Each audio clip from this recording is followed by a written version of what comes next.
ভাইয়াটাও যে কি না, কোথায় যায় কি করে না করে কিচ্ছু জানি না, কোনো কিছু ঠিকানা পর্যন্ত দেয় না। প্রবলেম তো ওই জায়গায়। ঠিকানা থাকলে তো খুঁজতে আর এত সময় লাগে না। কুড়িগ্রাম তো অনেক বড় একটা জায়গা, অনেকগুলো গ্রাম থাকতে পারে ওখানে। 20টা নাকি গ্রাম? তো সমস্যা কি? তুই আমাকে জিজ্ঞেস করছিস কেন?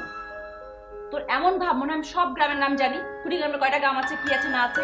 সারাক্ষণ তো তুই ইন্টারনেটের মধ্যে বসে থাকিস, তুই এটা জানিস না? এই, সারাদিন আমি নেটে থাকি না তুই নেটে থাকিস? হ্যাঁ, তোর হাতে তো এখনো মোবাইল, এখনো তো নেট গুলাচ্ছিস। আচ্ছা আমি তো ভালো কিছু দেখেছি, সারা উল্টা পাল্টা জিনিস করতে থাকিস। এরকম একটা সিরিয়াস মোমেন্টে তোরা দুজন ঝগড়া করছিস, একসাথে হলে ঝগড়া করতে হবে না? হাই, মার জন্য একটা পানি নিয়ে যাচ্ছি আপু, হ্যাঁ যাচ্ছি। ফোনটাও তো বন্ধ। মা এত টেনশন করো না,